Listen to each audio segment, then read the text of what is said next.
这2天终于把这个豆腐芝士蛋糕给做了。其实冬天的时候就刷到了，听说在香港卖98港币一小块，当时因为天气太冷了，所以就一直收藏着，现在终于是时候吃它了。这个蛋糕做法真的超级简单，一次成功，也不用烤箱，几分钟就能做好，大家一定要试试，真的非常清爽又好吃，还有豆香味儿。把消化饼干敲碎或者用机器打碎，再加入融化的黄油拌匀，然后放在6寸的蛋糕模具里压实，放到冰箱里冷藏。豆腐用开水煮个1到2分钟，去一下豆腥味儿，然后把水沥掉。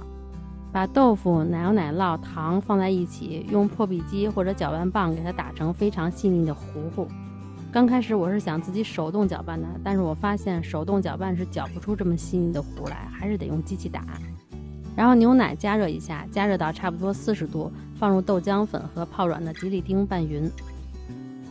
豆浆粉我用的就是龙王豆浆粉，稍微有点颗粒的话也不要紧，最后咱们还可以过筛一下。拌匀以后就倒在这个豆腐糊里，搅拌均匀。然后就剩最后一步了，打发淡奶油，给它打到7到8分的状态，有点浓稠状就可以了。我这个稍微有点打过了，因为我是让我们家工具人老公给我打的，他一边看电视一边给我打的。然后就把它们混合均匀就可以了，再过筛到模具里。表面晃平整一点，然后放到冰箱里冷藏1晚上。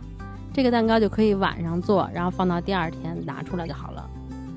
要是当天做的话，得冷藏个4、5个小时，所以晚上做比较合适，做完以后就可以睡觉了。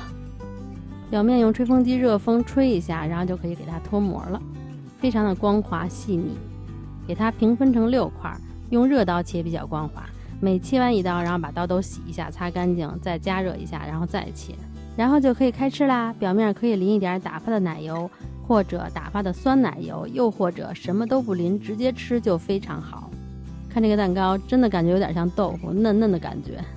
这个蛋糕口感真的很独特，豆腐中和了奶油奶酪的厚重感，降低了甜腻度，吃起来更柔滑轻盈，还多了一丝豆香，真的非常清爽，你们一定要试试。